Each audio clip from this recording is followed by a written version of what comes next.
불의 고리에 딱 걸려 있는 대만, 그리고 완전히 정적인 상태에서 유지가 돼야 되는 반도체 공장. 정말 어떻게 보면은 세우면 안 되는데 맞아요. 아 그래요. 그런 상황에서 정말 우리가 살 수 있는 유일한 길은 반도체다. 오늘도 지식 한 잔으로 목 축이고 가시죠. 안녕하세요. 경제살롱의 진행자 배우 박재민입니다. 지도로 보는 국제 이슈 한방, 지도 한방. 김희재 교수님 모셨습니다. 어서 오세요. 안녕하세요. 안녕하세요. 자, 오늘 저희가 살펴볼 지도의 이 나라는 다양한 이름들이 있습니다. 뭐 중화민국이라는 이름도 있고요. 뭐 타이완 성, 타이완 혹은 뭐 차이니스 타이페이, 여러 이름들이 있지만 우리에게는 가장 친숙한 이름이 아무래도 대만.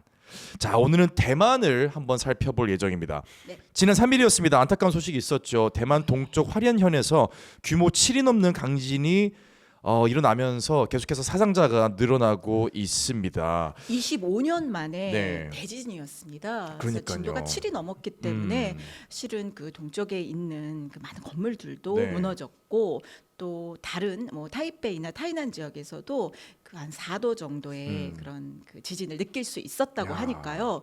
지금 대만 자체가 굉장히 지진의 공포에 시달리고 있는 네. 상황 같습니다. 더 이상 추가 피해가 없기를 바라면서 오늘 이 대만을 주제로 가지고 오신 이유는 이 지진과 연관이 좀 있을까요? 아 그렇기도 하고요. 네네. 또 반도체. 아, 지금 반도체. 그렇지. 사실 우리나라에게도 굉장히 중요한 상품이기도 네. 하지만 사실 대만에게는 정말 목숨과도 같은 아. 그런 산업이기도 하고 네. 또 많은 세계 언론들이 이 TSMC 괜찮냐 아. 이거 굉장히 다들 네. 걱정을 많이 했어요. 실제로 반도체 생산과 관련해서는 거의 90% 이상을 이 대만에 의존하고 있기 때문에 그렇군요. 세계 지도자들 네. 또 산업계에서 주목했던 그런 상황이기도 합니다. 네. 대만 하면 사실 저도 이번에 대만 지진을 네. 보면서 알게 됐는데 네. 대만에 지진이 많더라고요. 그렇죠. 일본과 더불어서 그래서 일본하고 굉장히 협력을 많이 하는 게요. 한번 지도를 보시면 네. 대만과 일본이 굉장히 가깝습니다. 그래서 대만에서 이번에 동부해안지 지진이 진짜 났을 가깝다. 때 네. 일본에서 쓰나미 경보가 났거든요. 아, 대만에서 지진이 나면 일본에도 경보가 울리는군요. 네, 그러면서 사실은 이런 지진에 대비하기 위한 훈련을 네. 철저하게 해요. 그래서 어린 시절부터 사실은 뭐 지도를 보면서 어디를 대피하고 네. 이런 훈련들도 많이 하고 야외에서 음. 또 여러 가지 자기 자신을 위험에서 지키는 그런 재난에 대비하는 훈련들을 많이 하는 나라가 네. 또 대만이고 일본입니다. 그렇군요. 그래서 뭐 이런 뭐 스카우트만 이런 활동도 되게 활발하고요. 네네. 그래서 사실 잼버리 될 때 가장 많이 온 아시아의 나라가 대만이었어요. 아, 맞아. 네. 맞아. 일본과 더불어서 대만이 네. 이런 여러 생존을 위한 그런 교육 활동에 그래. 진심인 나라예요. 그러니까 이번에도 사실은 사상자도 굉장히 적었고요. 구조 활동도 굉장히 적극적으로 하고 있지 않습니까? 조기 교육을 받는구나. 네, 그래서 일본과 더불어서 대만이 그런 교육적 측면에 있어서도 상당히 좀 지도를 읽고 활용하는 힘을 네. 좀 기르는 또 그런 나라가 아닌가라는 생각도 들어요. 네. 사실 지금 다들 아시겠지만 지금 뭐 중국의 어떤 굴기에 있어서 대만이 네. 맞설 수 있는 가장 큰 힘은 반도체 TSMC잖아요. 그렇습니다. 야. 사실 중국이 거의 모든 분야를 석권하지 않았습니까? 네, 네. 뭐 전기차를 비롯해서 배터리, 뭐 인공지능 분야도 앞서가고 있는데요. 지금 시진핑 주석이 가장 이것 좀 와, 원하는 딱 그 하나. 그거 하나. 하나의 마지막 알사탕. 그 사람의 심장과도 같다라고 그렇죠. 표현하는 것이 네. 바로 반도체. 반도체입니다. 아, 그게 이제 다 가졌어. 네. 다 가졌는데 이제 반찬이 다 나왔어요. 네. 근데 이제 주 요리가 아직 안 나왔어. 메인 디시가 안 나오는데 그게 반도체인데 문제는 이 중국이란 집에서는 반도체 이 메인 요리가 좀 약간 시덥잖아. 그래서 제가 한 30년 전에 삼성 반도체에서 근무를 했습니다. 네네네. 그때 우리가 뭐라고 그랬냐면 반도체는 산업의 쌀이다. 산업의 쌀이다. 그래서 주식이다. 아, 주식이다. 그랬어요. 근데 저는 지금 상황은 그걸로도 모자른 것 같아요. 아, 쌀 이상의 심장. 심장. 자, 사람이든 뭐든 심장이 뛰지 않으면 네. 그 큰 몸을 지탱할 수도 없지 않습니까? 그 작은 그렇죠. 심장 하나가 아. 결국은 뭐 뇌를 비롯해서 네. 팔, 다리 뭐 다 중요하게 작용을 그렇죠. 하잖아요. 그래서 어떻게 보면은 반도체는 모든 정치, 경제 또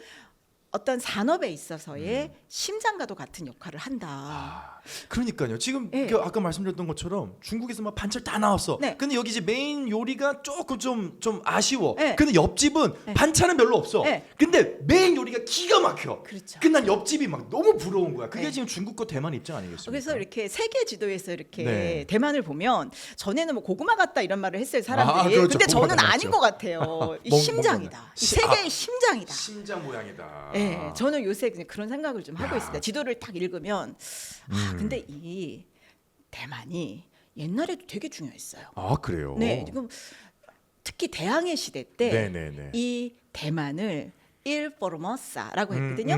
아 그렇죠. 포르모사라고 하죠. 포르모사 하잖아요. 그게 정말 아름답고 천국 같은 섬이다. 맞아요. 지진만 안 나면. 지진만 안 나면.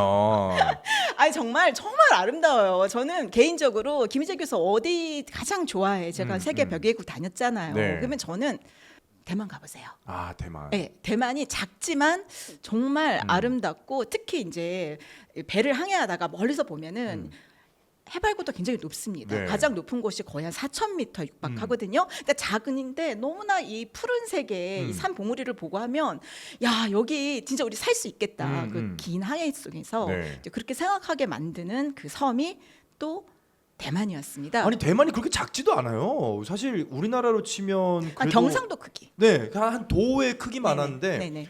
이 대항해 시대부터 정말 다른 나라들의 엄청난 이 매력을 뽐냈던 네. 이 대만이 네. 어쨌거나 지금 이제 반도체로 가고 있는 건데 네. 문제는 거기 지금 방금 말씀하셨던 것처럼 네. 지진이 많잖아요. 그렇죠. 네, 사실 반도체라고 하면 굉장히 정밀 공정이 들어가는 산업인데 맞아요. 대만에는 그럼 반도체 공장을 원래 세우면 안 되는 거 아닌가요? 제가 볼 때 네. 정말 어떻게 보면은 그러니까 지리 교과서 측면에서 보면 네. 세우면 안 되는데 맞아요. 근데 대만의 어쨌든 지형도를 한번 보시면 네, 금방 네. 이해가 되실 텐데요. 자, 대만의 지형을 보면 지금 동고서저의 지형이긴 한데 동쪽이 굉장히 높습니다. 네, 네. 그리고 지진이 굉장히 많이 일어나는 그런 불의 고리에 위치해 있잖아요. 네. 그러니까 사실 일본과 더불어서 대만은 지진의 측면에서는 굉장히 취약하기 때문에 이런 정밀한 산업을 발전시키기에는 여러 네. 가지로 불리한 여건입니다. 그러니까 딱 지리만 보면 네. 사실 일본과 대만은 반도체 생산을 하기에는 적합치 않은 나라일 수도 있습니다. 아 그렇군요. 네, 그리고요 특히 전기가 끊기면 그 3개월 동안에 웨이퍼를 쓰지를 못하거든요. 그러니까 라인이 단 1초라도 서면 3개월 동안 그 웨이퍼를 생산하지 못하고 쓰지 못했기 때문에 그 정도예요. 네, 그러면 세계 반도체 시장이 출렁이는 거죠. 그러면 그 업체는 3개월 동안 반도체 생산을 못하고 그러면 좀 도산할 수도 있는. 3개월이면 타격이 크죠. 네, 야, 이 불의 고리에 딱 걸려 있는 대만 그리고 반드시 완전히 정적인 상태에서 유지가 돼야 되는 반도체 공장. 네. 야, 이 두 개는 사실 되게 상극인 것 같은데 일단 큰 타격이 없어 보이는 건 TSMC가 지금 네네. 주식시장에서 주가도 크게 문제는 없이 유지가 되고 있기 때문에 그런데 이제 궁금한 게 네.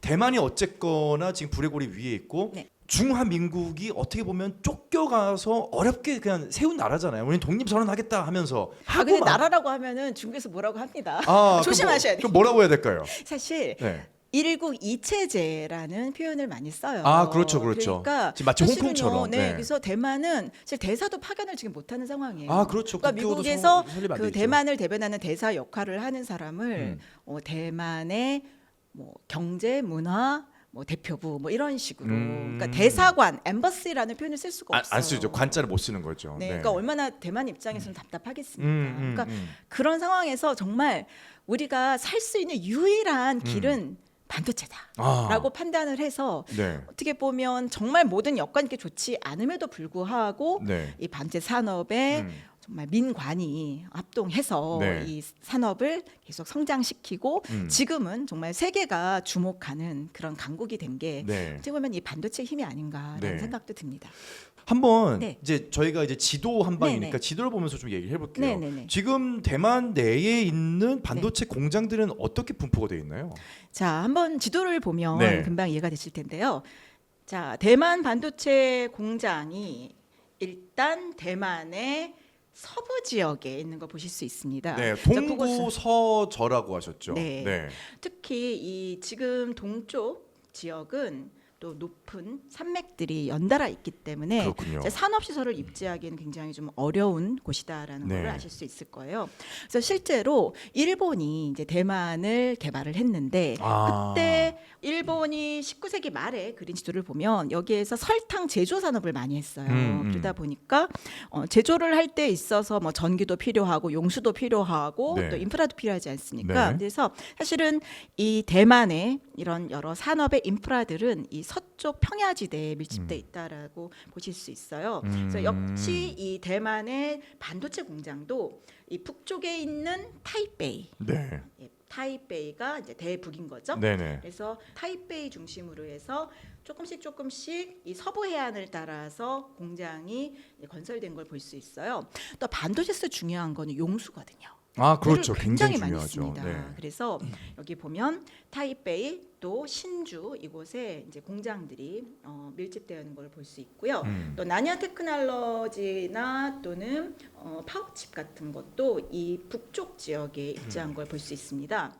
근데요, 여기 또 타이난과 가오슝도 최근에 네. 이 반도체 생산의 핵심 전략 기지로 부상하고 있거든요.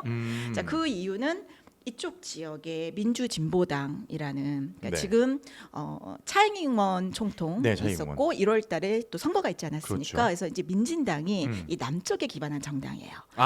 그러니까 이 남쪽에 또 TSMC 공장이 또 가오슝과 타이난에 있는 걸 볼 수 있습니다. 그러니까 반도체가 어떻게 보면 북쪽에서 시작해서 네네. 이 남쪽으로 남하하고 있다라고 볼 수도 있겠습니다. 그 남쪽으로 남하하는 이유는 네. 정치적인 이유도 좀 섞여 있는 거군요. 뿐만 아니고요. 이 반도체에서 중요한 것은 기술과 인재지 않습니까? 네, 네, 네. 이 타이난 쪽에 인재가 많습니다. 그렇군요. 이거는 지도와 함께 설명을 해야 됩니다. 네네. 대항해 시대를 보면 네. 바로 말라카 그리고 일본을 연결하는 지역에 바로 타이완이 있습니다. 자, 그러다 보니 타이완 북부보다는 남부 지역이 먼저 네덜란드와 또 일본의 문화를 받아들였고요. 그러네. 그래서 지금도 사실은 그런 다양한 문화와 종교가 있는 곳으로 네. 우리가 타이난을 꼽습니다. 그러니까 타이페이는 약간 중국의 영향이 많다면 네. 이 타이난 지역은 세계로 열린 곳이고요. 그렇구나. 실리콘밸리를 좌우하는 대만계 인력들이 많은데요. 네네. 일단 뭐 야후의 제리 양부터 시작을 해서 네. 이 엔비디아의 젠슨 황도 타이난 출신입니다. 또 리사수 AMD 리사수도 타이난 출신입니다. 그래서 이 타이난은 영어 사용을 되게 중시하고 영어 교육을 강조하는 그런 곳이라면 네. 저 타이베이는 이제 중국어 사용을 강조하는. 그래서 이 타이난 사람들 영어를 잘하고 그래서 그런 차이가 있는 거군요. 네, 또 세계로 열려 있어요. 네, 그리고 네. 이번에 총통으로 당선된 이 라이칭더 같은 네, 경우도 라이칭더. 이 타이난 출신입니다. 그렇군요. 네, 이 타이난 지역은 벌써 수백 년 전부터 세계와 교류했던 지역이고 또 타이난 사람들은 굉장히 진취적이고 네. 세계에 좀 진출하고자 하는 그런 여러 가지 의지가 강하다. 특히 이제 타이완에도 지역 감정이 있거든요. 네네네. 대만에도. 우리도 왜 선거지도 보면 네. 딱 동서로 나뉘지 않습니까? 그 참 신기한 게 그래 크지 않은 나라인데 명확하게 갈렸어요. 대만도 좀 그런 경향이 있습니다. 음, 특히 이제 대만은 하나가 더 있어요. 하나의 복잡한 상황이 더 있습니다. 그래요? 네, 바로 고산족입니다.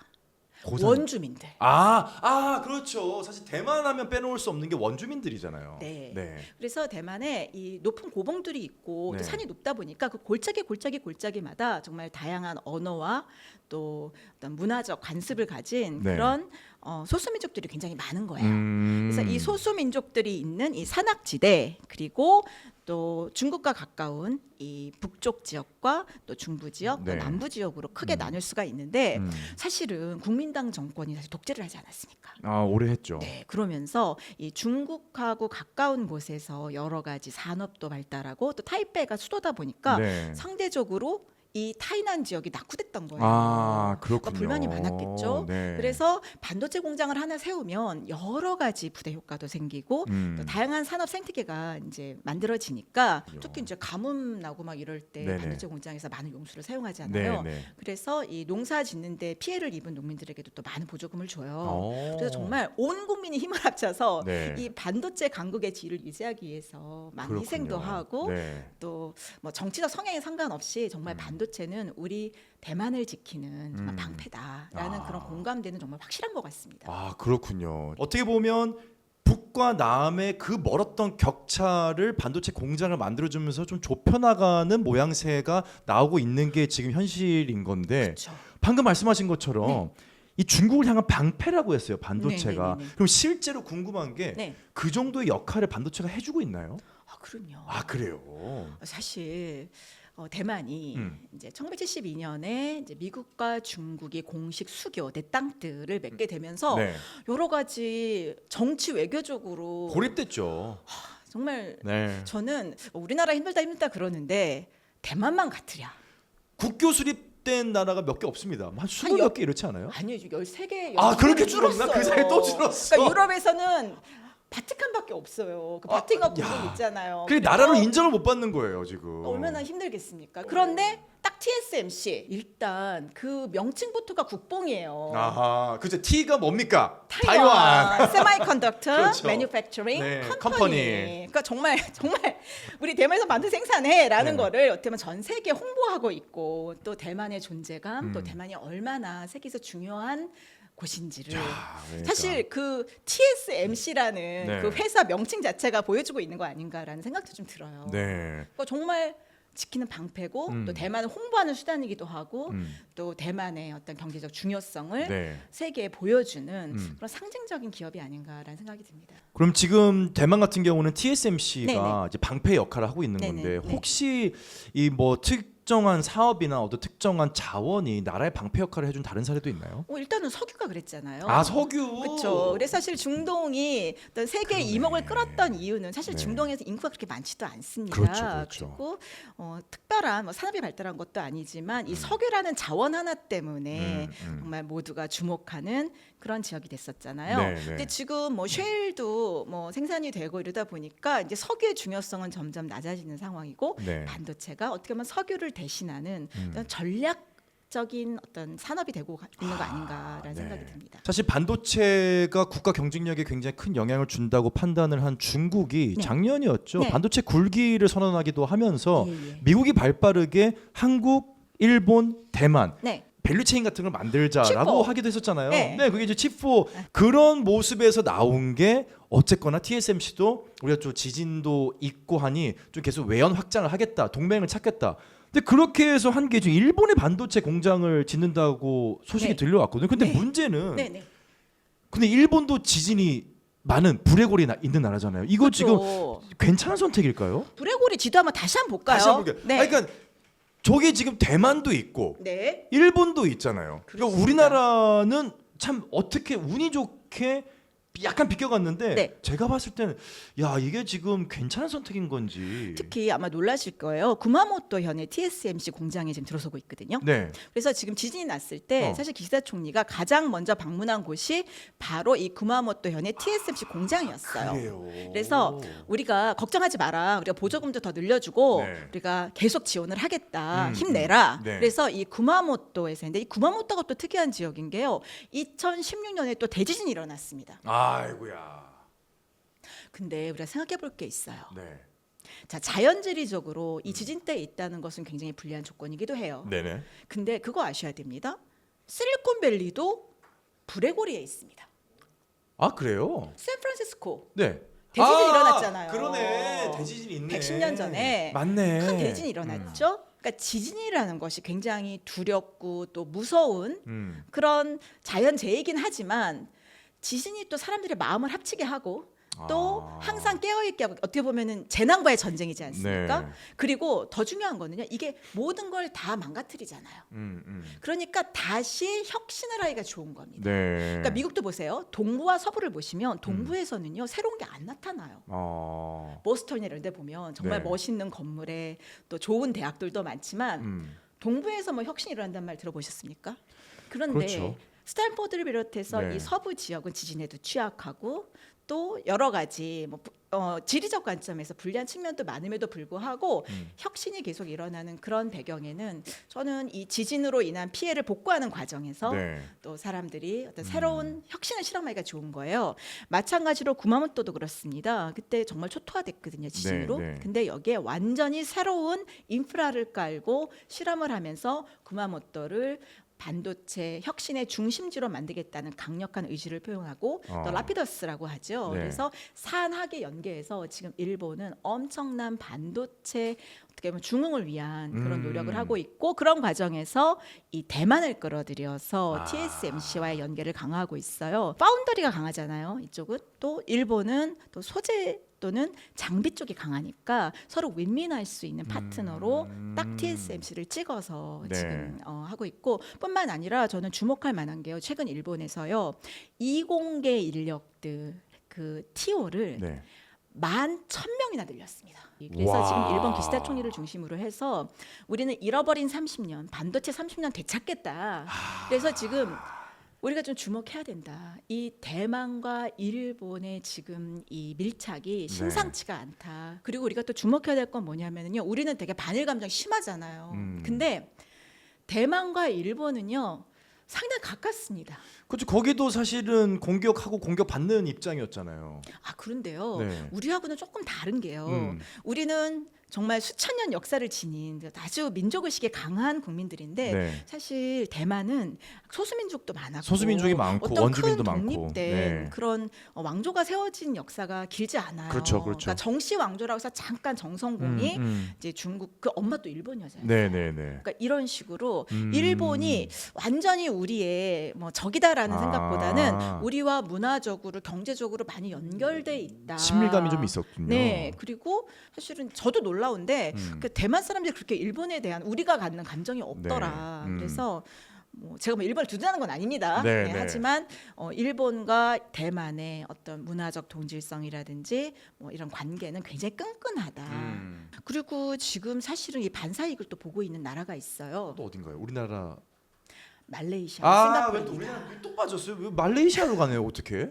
왜냐하면 말레이시아는 사실은 인텔이 최초로 반도체 제조 공장을 세운 곳이기도 해요. 1970년대. 특히 네. 말레이시아에서도 빼낭이라는 곳은 네. 동양의 진주라고 불리던 곳이거든요. 그래서 이 빼낭과 또 말레이시아가 이 반도체 생산의 허브로 등장하고 있어요. 네. 또 여기는 지리적으로도 굉장히 좋은 게 물도 되게 풍부해요. 그렇죠. 왜냐하면 타이완이나 대만이나 우리나라 같은 경우에는 사계절이 뚜렷하다 보니까 그렇죠.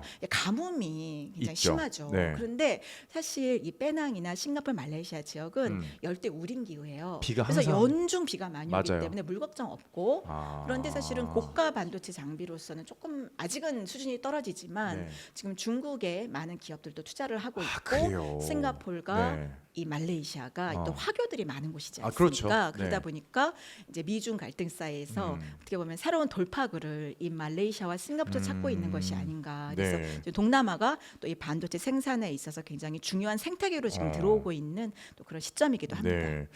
지금 계속 뭐 많은 이야기를 나눠보는데 네. 한국은 지금 쏙 빠져 있는 모양새예요. 뭔가 지금 패싱의 좀 고립까지 좀 이게 복합적으로 양쪽에서 두드려 맞고 있는 느낌인데, 자 그러면 좀 정리를 네. 해보죠. 네네. 대한민국과 대만 지금 네. 관계는 어떤가요? 일단 문화적으로는 참 좋아요. 네. 우리나라 사람들도 대만에 많이 찾아가고 또 그렇죠. 대만 사람들도 한국에 대해서 굉장히 좋은 인식이 있거든요. 그래서 그런 문화적인 측면에서 되게 좋은데 사실 정치나 경제적인 측면에 있어서는 우리가 약간 허들이 있는 게 사실입니다. 그래요. 근데 저는 이제 미중 갈등에만 너무 우리가 신경을 쓰다 보니까 네. 좀 놓친 기회도 있다는 생각이 드는 거예요. 그렇죠. 예를 들면 이제 대만에 글로벌 웨이퍼즈라는 회사가 있습니다. 그래서 네네네. 그 웨이퍼 생산에 있어서는 세계 3위이거든요. 아. 네, 근데 그 글로벌 웨이퍼즈가 그 노리스 수라는 네. 그 뭐 대만에서 어떻게 보면 자수성가한 여인이에요. 그래서 철의 여인이라고 불리는 네. 반도체 여왕 뭐 이렇게 불리는. 근데 제가 이 글로벌 웨이퍼즈가 한국에 온다는 소식을 들었던 거예요. 그래서 제가 너무 좋다. 네네네. 대만과 우리가 함께 네. 반도체 연맹을 하면 좋겠다 네네네. 생각을 했는데 했는데 이게 그게 잘 안 됐군요. 네, 미국 아. 텍사스로 간 거예요. 그래서 제가 야, 너무 아깝다. 그건 정말 아쉽다. 네, 그래서 우리가 맨날 미국, 중국 본토만 볼 게 아니라 이 음. 대만의 이 반도체 산업의 동향이라든지 또 여러 또 강소 업체들이 많아요. 히든 챔피언들, 네. 뭐 예를 들어 뭐 자동차뿐만이 아니라 사실 자전거 강국이거든요. 네, 네, 네. 그래서 뭐 자이언트 같은 것도 있고 또 여기가 또 채식주의자의 성지고 뭐 여러 가지 우리나라와 네. 많은 교류를 하기 좋은 나라임에도 불구하고 좀 우리가 많이 그동안 관심이 없었다. 일본이 이렇게 대만에 접근하듯이 우리도 대만과 위인할 수 있는 부분들을 좀 찾았으면 좋겠다. 자, 오늘 이렇게 대만이 왜 반도체 산업을 선택을 했는지 그리고 어떻게 성장을 해 왔는지까지 저희가 좀 알아봤는데 마지막으로 한번 좀 짚어주시죠. 네. 대만, 네. 대만이 오늘의 대만이 될 수 있었던 가장 큰 이유를 한마디로 정리를 좀 해주시죠. 자, 저는 비록 지리학자긴 하지만 네. 지리의 힘이라고만 말하지는 않겠습니다. 아, 왜냐하면 너무 그렇군요. 불리한 조건이 많았잖아요. 네, 근데 네. 저는 사람의 힘이었다고 봅니다. 사람이다. 네, 대만의 지도자와 국민들의 힘이었는데 제가 지리학자로서 대만 국립대학에서 사범대학에서 제가 강연을 하는데 제가 감동을 받았습니다. 대만 학생들처럼 이렇게 지리와 또는 지도 읽는데 진심이 나를 제가 본 적이 없습니다. 여러분 대만에 가시면 대만 돈이 있어요. 네네. 이제 고액권인데 네. 그 1,000위안에 보시면 초등학생 4명이 지구본을 돌려가면서 공부하는 장면이 나와요. 화폐예요? 네. 화폐에 지구본이 나와요. 네. 그리고 글로벌 웨이퍼즈 네. 거기 회사에 보시면 그 회사 로고에 지구본이 나와요. 야, 그리고 지리의 진심이구나. 정말 그러니까 저는 그런 생각이 들어요. 정말 아무것도 정말 의지할 수 없고 네. 이제 외국에서 이제 대만을 계속 단교하고 이럴 때 그들이 포기하지 않고 지도를 본 거예요. 정말 지도 한 방으로 전성한 나라 아닌가. 네, 네. 반도체 기술력과 더불어서 음. 우리가 살아남을 수 있는 길이 뭘까? 정말 온 국민이 이 세계 지리 또 지구본을 보면서 연구를 한 거예요. 그래서 저는 대만이 앞으로도 잘 나갈 것 같다. 네. 계속 어떤 세상의 변화에 적응하고 성장할 것 같다는 생각이 들었어요. 어떻게 보면 우리가 정말 자주 가봤지만 정말 잘 몰랐던 나라 대만에 대해서 오늘 좀 알아볼 수 있는 기회였고요. 아무쪼록 좀 좋은 기회가 있을 때 네네. 우리나라도 대만을 통해서 네네. 우리나라가 더 건강해지고 발전할 수 있는 좀 그런 외교력도 조만간 또 한번 눈부시게 저희가 한번 또 목격할 수 있기를 바라겠습니다. 지도원방 김희재 교수님과는 여기서 인사 나누겠습니다. 감사합니다. 네, 감사합니다.